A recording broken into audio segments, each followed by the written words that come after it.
Throughout history, there have been numerous reports of time travel. While most of these instances have proven to be falsified, there are a handful of these occurrences that many believe to be true. Number 5.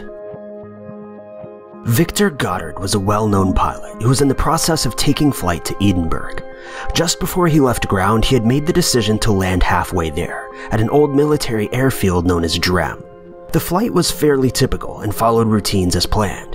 That is, until Goddard began his approach to Drem Airfield.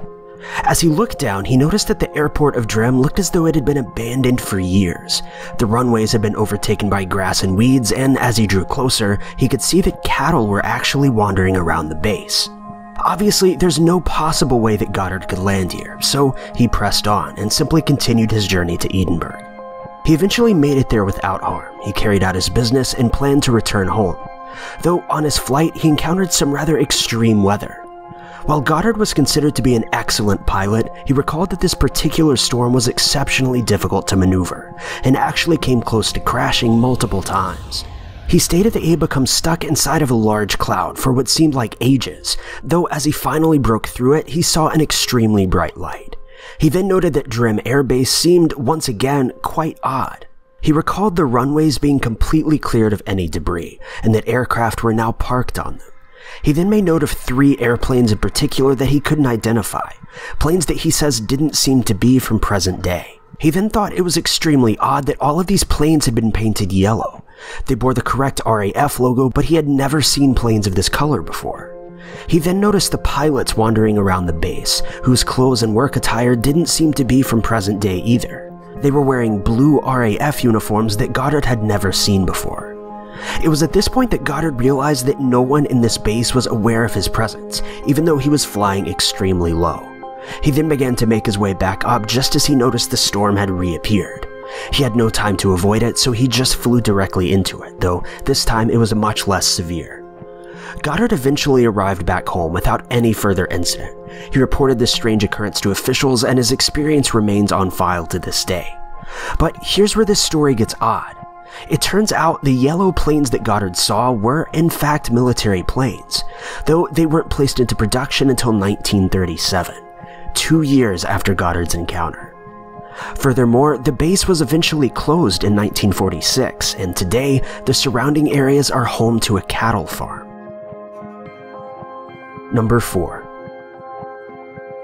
This next story recalls an encounter between an unknown female and Dr. Raul Rios Centeno, who's an investigator of unexplained events in Peru. Raul says that several months ago he was approached by a patient who claimed to have a case of hemiplegic. She stated that she was 30 years old but had no identification to prove it, claiming she had lost her ID. Raul noted that this case was exceptionally strange, as a CAT scan showed that all aspects of her body appeared to be completely normal, showing no indication of hemiplegic. Raul asked the girl about her case, to which she told him the following story. I was at a campground in the vicinity of the ancient stone forest, Markawasi, when I went out exploring late at night with some friends. Oddly enough, we heard strains of music and noticed a small torchlit stone cabin. I was able to see people dancing inside, but upon getting closer, I felt a sudden sensation of cold, which I paid little attention to, and I stuck my head through an open door. It was then that I saw the occupants were clad in 17th century fashion. I tried to enter the room, but one of my girlfriends pulled me out.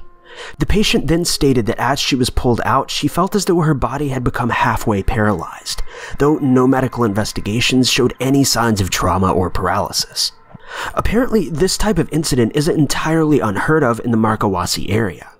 Numerous locals have reported similar occurrences in the area, with some scholars believing there exists a type of dimensional doorway.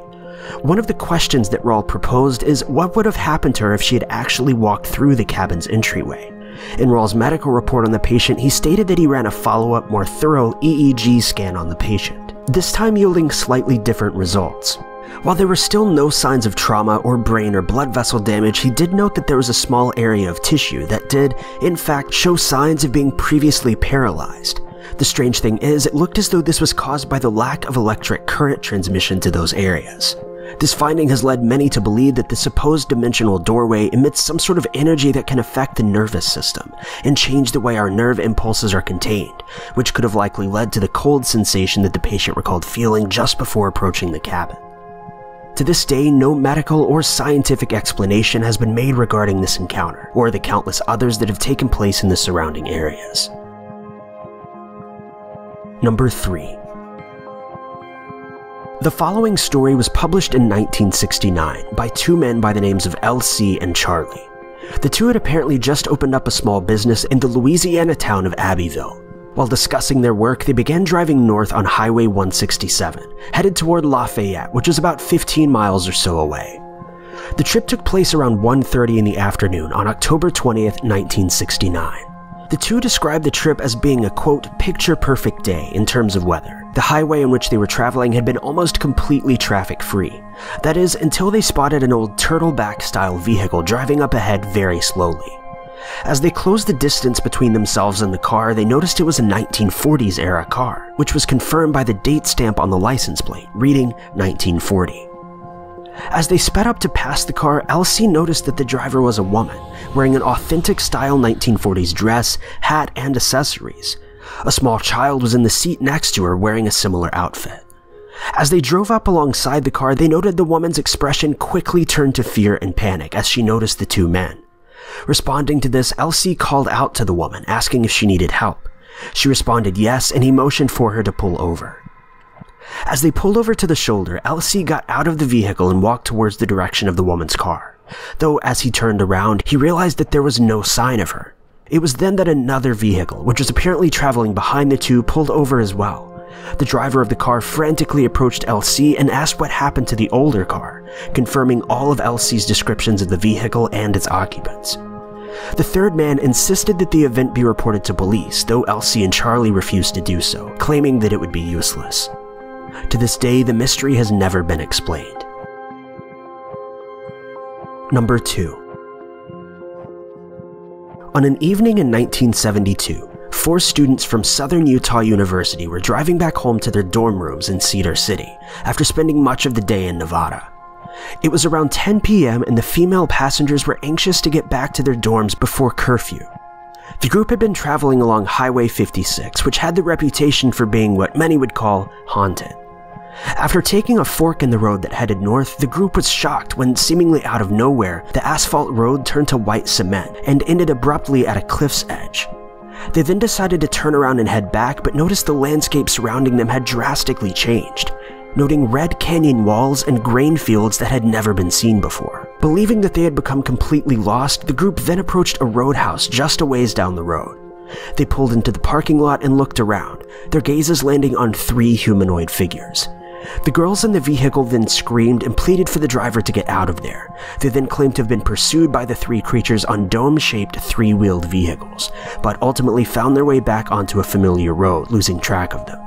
They made it back to their campus safely, though no one has ever been able to explain this strange occurrence. Number 1. This next story takes place in 1979 and details a strange hotel that 2 couples who were vacationing together experienced. The group was making their way to France, headed towards Spain. After driving for a while, they decided to rest for the night in a hotel near Monte Lamar. Many of the hotels that they attempted to book were completely full, so they kept traveling, eventually finding an unpaved road with old-fashioned buildings and street signs advertising a circus. In this area, the group eventually found a hotel with vacancies. They entered and realized that the hotel had no phones or elevators. The rooms had wooden latches instead of locks, and there were no pillows on the beds. The sheets also appeared to be made out of a material that almost felt as hard as canvas. Regardless, they decided to stay for the night. They woke the next morning, had breakfast in the downstairs lobby area, and saw a woman enter wearing an 1800s-style dress, followed by 2 police officers who were wearing pre-1905-style uniforms. They thought little of this and proceeded to the checkout counter, though they were shocked when the bill was disturbingly cheap, claiming it to only be about 1/10 of what they expected to pay. Regardless, they said that they enjoyed their stay and planned to return to the hotel on their way back from Spain. Though that's where this story takes a turn, as they couldn't locate the hotel on their way back. Even stranger is that when they developed the photos of their trip, all of the photos of the hotel were completely missing. It was like that entire portion of the trip never even happened. This story has led many to believe that this hotel, or at least the two couples, may have encountered a time slip, a strange occurrence that some believe to be a naturally occurring phenomenon, in which a group of people or a place accidentally slips backward or forward in time for a brief moment. Time slips have been unconfirmed in the scientific world, though as obviously seen in this video, they do indeed seem to occur. But what exactly causes them, and why do they exist, we may never know. Thank you guys so much for watching. If you liked this video, be sure to click that like button. Also, don't forget to subscribe and click that notification bell to keep updated with our videos.